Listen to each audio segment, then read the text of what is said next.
This is Talk of the Town, a weekly program featuring community events happening in and around Northeast Michigan, with your host, Nancy Smitham, and get the latest from Alpena Community College with Don McMaster. And now, today's Talk of the Town. Good morning and welcome to Talk of the Town. I'm Nancy Smitham.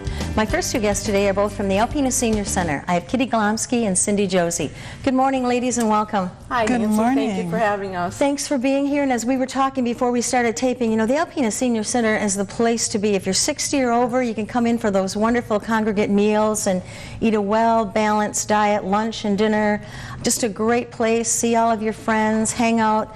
You know, I can't imagine, you know, people waiting outside the door. A lot of activities go on there all the time. There are. And Cindy, something that a lot of people don't know about are the services you offer in the home to people. Yes, we offer free in-home services. And we can offer these services free because we're funded in part with funds through the Older Americans Act, Aging and Adult Services Agency of the Michigan Department of Health and Human Services, and Region 9 Area Agency on Aging. The services that we provide are homemaking services, Okay. personal care services, and respite care services. We also do home delivered meals. Wow. Anybody that has a need for those services is over the age of 60 and lives in Alpena County are eligible for the services. Call the center at 356-3585 and ask for myself, Cindy, and we'll get you started. The first step is to do an in-home assessment. Okay. And Mike is our in-home assessor. He does a great job with that. Okay. And that's just to determine the need and to kind of get a feel for how much time and which programs, services that a person needs. Okay, now you said homemaker services. What would that involve? Homemaking services is light housekeeping. Okay. Anything that has to do with your daily activity. Okay. You know, we can do your vacuuming, and that's always a big thing for seniors. Sure. It's hard to push the vacuum cleaner, and it's hard for them to change their bedding. Those are really two, yay. and sometimes laundry because of the lifting involved. So we can do, you know, light housekeeping along with laundry. We can help with meal preparation. The personal care services are just that. They're more personal. It's Okay. help with bathing, grooming, dressing, you know, those any kind of thing that's a personal need that you aren't unable to do for yourself. Respite care is intended to give the caregiver a break. Okay. And the respite care can include homemaking Okay. and personal care services, Okay. but it can also be just companionship. If there is a caregiver in the home that just, you know, needs to go shopping once a week for a couple hours, or, you know, we can help with that. We can just go and stay with the person that needs the care while the caregiver is gone. And free services to anyone over 60 that lives in Alpena County And has a need. and has a need. Unbelievable. That's the big thing. Okay, and do the assessment for the need. Yep, Okay. and we do the assessment for the need. So please give us a call and we'll be happy to get you assessed and get you started with what you need. Okay. And Kitty, I know you do a very important service there too. You help people with all that wonderful stuff that goes with Medicare and Medicaid, that Yes. mind-boggling, baffling mountains of paperwork that people have to do. So give me an idea of exactly what you can do to help people that have Medicare or Medicaid. Sure. I'm a certified MAP counselor, Okay. and MAP is an acronym that stands for Medicare, Medicaid Assistance Program. And actually, I'm part of a whole statewide network of MAP counselors, and we work through our local area agency on aging, which is through NEMSCA. But we've been trained in health benefits counseling, so you know, we help people that are new to Medicare sort of unravel all of the services out there and what it means and what their options are. So we help you to understand, you know, Medicare and Medicaid, and help you to apply for some of those services that might help you. And I know when you get old enough to get these services, all of a sudden you get all this stuff in the mail and piles of stuff coming in. Go with me, or this, do this, do this, do that. And you know, it's someone who's maybe in ill health or someone who's older or doesn't have an advocate to help them. This can be, you know, something you can make a serious mistake signing up for the wrong program. Absolutely. And seniors, you know, they are victim to a lot of telephone campaigns, and I call it propaganda in Yes. the mail when you become 65. You're right, they are being approach to make a decision to choose this or that plan. And that's the neat thing about our network, is that we are totally independent. We're not affiliated with any drug company or any insurance company. We just help you to understand what's available to you. And a large part of what I do, though, is helping people get affordable prescription drugs. And we have a date coming up in October. Very important date. And for anybody that has a Part D drug plan, they need to reevaluate their plan every single year. And seniors are so trusting, and they get a plan and they really like it, and they really should say, I wonder what it's going to cost me this year. Okay. And certainly their drugs may change from year to year, and so we have a way of using Medicare.gov, the government's database, and we can actually tell them exactly what they're going to pay for their drug plans. So October 15th through December 7th is when we assist seniors with choosing their drug plan for 2016. And very important, don't think you can walk into the senior center and get a chance to talk to you. You must call ahead, you must set up an appointment, because you're busy pretty much the whole entire time you're there. That's true, but we always take time to say hi to people and schedule a time that we can get together with in a more serious way. So. And if people have questions about Part A, Part B, Part C, Part D, all of those wonderful things, like what decision should I make, or here's what I currently have, you can help them make those decisions too. Absolutely, and that's the first thing we look at is what do you have, what do you need, and these are your options. We don't make decisions for you. Just tell you in plain, understandable language. You bet. Okay. So. And the prescription thing is very important. Once again, the dates, Kitty? Every single year. It's October 15th through December 7th. And if they have questions, they can call the Senior Center at 356-3585 and ask for me. If they live out of our area, there's an 800 that they can get to a MAP counselor. It's 1-800-803-7174. And that's a statewide number. And Cindy, the same numbers to call for you? Absolutely. To get someone into your home and get that assessment if you're a senior, over 60, have the need, living in Alpena County, get some of these free services. And I know you folks want to be in the homes and you want to be helping people. Yes, we do. That's our goal. We're just about out of time. I want to thank both of you very much for being here. And these two things that we've talked about today are only just the tip of the iceberg of the wonderful services that are available at Alpena Senior Center. They can call the center and the receptionist can tell them all the things that we have going on all the time. Or call and sign up and get the newsletter. It's a wonderful newsletter. I love to read the newsletter. Stop in, come see them, check it out. They'll give you a tour of the building and let you know some of the wonderful things that are happening there. Absolutely. Yes. Thank you both very much. Thank you, Nancy. I'll be right back with some more information following these messages. Good morning and welcome back again. My last two guests today are both here to talk about Greg's Promise. I have Meg Nesbitt and Carlene Shakutsky, and we're here to talk once again about Greg's Promise. So Carlene, what is Greg's Promise? Greg's Promise is an interagency team named in honor and to carry on the work of Greg Prue, Dr. Greg Prue, from Community Mental Health. He was the Children's Services Director there and an infant mental health specialist, active statewide. Unfortunately, he was killed in a car accident last November and left just a huge hole in the lives of many of us, his colleagues whom he mentored and taught, and we just had such good things that we had learned from him about children's mental health.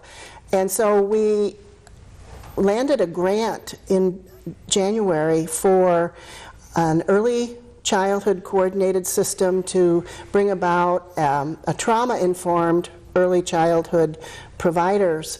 And at our first meeting in Lansing, the local team, there are 6 of us, said we had to come up with a name because it was a continuous quality improvement project with a lot of, formal steps, and then one was coming up with a name, and they said, we have to do something to honor Greg. And so Greg's Promise it is, and it has kind of taken on a life of its own. A lot of the motivation and some people's really commitment to working for early childhood providers to become aware of trauma and its effects on children comes from their dedication to what they learned from him.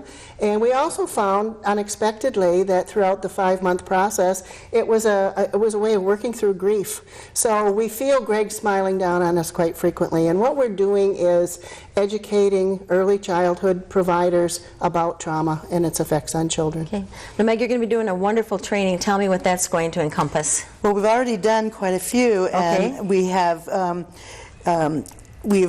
our goal was to increase trauma-informed caregiving knowledge for 5 local agencies.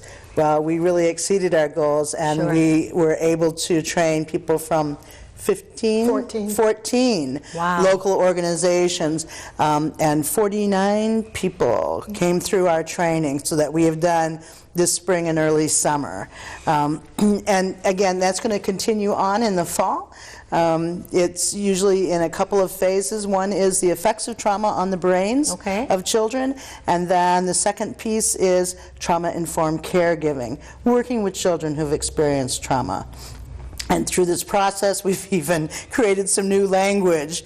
We're bringing our project to fruition now. So I love it. Yeah, yeah. Okay, so now can other people still join? Is it too late to get involved in the training? Where are we with all of that? We will be publicizing our trauma and its effects on children, which is a basic information and awareness building training, and that is a prerequisite. We had 49 people who've already gone Okay. through that. And we're going to offer one more session this fall, because when we worked with the providers in our project, some of them preferred a fall training. It was getting on towards the end of the school year and such, so they preferred it for the fall. So we're doing one more of those, and we'll be publicizing that. Probably will be in late September or early Okay. October. We don't have the date set, but we will publicize it thoroughly. So trauma and its effects on children. And then we will be following that up for people who attend that first foundational topic, Okay. to be able to learn more specifically what they can do in the work that they do with children 0 to 5 to become a trauma-informed provider and Okay. be able to know actual strategies. So it's going to be a nice process, and we're so pleased with it. We've also learned that we'll have an opportunity to apply competitively for another grant. There were 12 projects in the state, Okay. and so we were one of 12. And because of the outcomes for all of those projects, they decided to do another round to be able to provide some support for continuing. You have to have, it's a continuous quality improvement process, so you have to have an existing process that you're trying to make better. And in our case, making it better is introducing the trauma-informed information and caregiving. So, but it's mostly designed then for agencies rather than just a caregiver who maybe has a child? Anybody who's working with somebody 0 to 5. Okay. So, they don't even have to necessarily be somebody who they know has experienced Okay. some kind of experience that has affected their sense of safety, Okay. or their physical health, or that of somebody that is important to them. It can be just somebody wanting to increase their knowledge. So foster parents Okay. and adoptive parents and parents, birth parents, grandparents, as well as child care providers and home visitors, and we're working with early childhood education, Head Start, Okay, Early Head Start, okay. all those church groups that have nurseries and early childhood programs would be a good candidate to send somebody. And we're hoping to reach out further and further into the community to really access doctors, attorneys, court Sure. systems, anyone who's working with kids, so that they are better able to care for children. Okay. All right, and the Meg Child and Family Services is very involved in it, as they're a Yes. leader in all good things for children in our community, so I'm really glad that you're involved. So now if someone out there is saying, oh, I'd really like to be involved with this, get more information, what's the best way to contact one of you or both of you? Or You can call our office at Partners in Prevention, which Okay. is 356-2880, or toll free 1-800-354-2880. Or they can call Child and Family Services at 356-4567. And you know, it's really wonderful that this will be honoring, you know, Dr. Greg, because as you said, he was, you know, the leader in our community for all things that are children, and standing up for their rights and knowing how they need to be treated, and providing that training and the mentoring, and you know, what a loss in our community. So a wonderful way to honor a wonderful man. Thank you. Yeah. Okay, anything you want to add?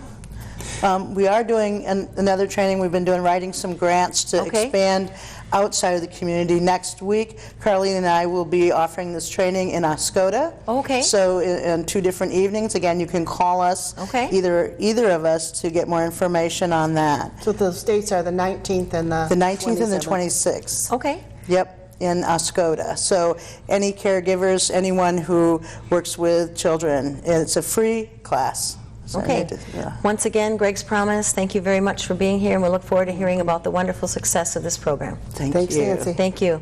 Please stay tuned for Don McMaster following these messages. Greetings, everyone, and welcome to Talk of the Town. I'm Don McMaster, president of Alpena Community College, and I have with me as our guest today Brian Dawson, adjunct instructor at ACC, Dawn Stone, director of the TACT grant. And for those of you who were watching 3 weeks ago, we had an enjoyable conversation then about a seminar that was going to be held, and that seminar was held. And I was privileged to attend it, and it went great. But I'd like to hear, like you, to be able to hear from them about their perceptions of it. So, Brian, what was your takeaways from the seminar? Well, it was held at the college. Again, it was a lot of fun. I thought it was very successful. A brief overview of how it went. The first day was mostly academics inside the classroom, and we had some guest speakers out of Detroit Aircraft Company and out of Michigan Tech University to come up and talk about their drones and unmanned aerial systems. Scott Day and I presented several segments on drones and unmanned aerial systems, and we had videos and slideshows. We talked a little bit about the history and early days of drones, talked a little bit about the technology and emerging technologies and why they're becoming so popular, and went into a little bit about the future, where it's going, and regulations on how that's impacting the development of drones. So that day one, academics, we got good feedback, a lot of fun. We had some young students in there, the college students that were interested in the technology. We had some retirees even in the classroom, some former pilots that were in there that had interest. We had some the folks from public service. We had some sheriff. We had some fire folks in there, and a real good cross-section, but a lot of fun. And we think everybody had some takeaway from it and learned a lot. The second day, we actually did some hands-on demo. We had access to the gym at the college. And inside the gym, we had 22 small drones, and the participants were instructed for an hour and learned the basics of flight. Then we did some technology demonstrations with a DJI Phantom similar to this one. Fairly small system, but with a lot of technology and capabilities. So we had an opportunity to demo those capabilities, and then we spent an hour of fun. We actually did some drone competitions and allowed our students to put to practice some of the skills they developed in the morning. So everybody had a lot of fun. It was very educational, and I think there's potential in the future for a lot of different directions on this program.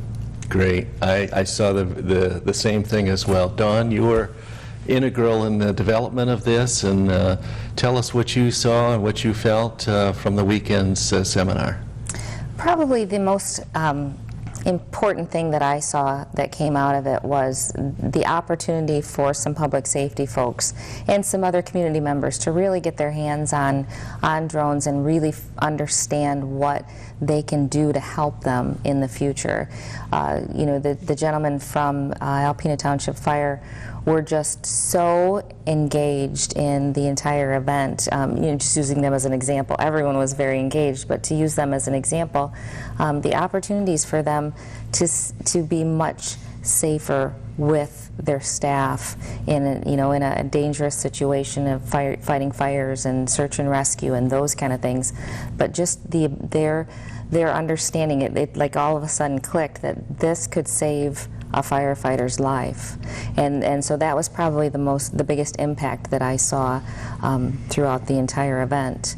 You know, a couple other things that a couple of students didn't understand the rules and regulations of using drones, and they have been using them, and perhaps maybe not always as correctly as they could. And right. so you know, as far as their safety and their ability to play and to operate unmanned aerial systems, they're just a lot safer as well as you know, their basic knowledge of how and why they should use them. So. Those are really good points, and I was struck during the presentation for public safety, the use of drones in an infrared sort of way, which is something I hadn't considered before. Could you speak to that? Yeah, right.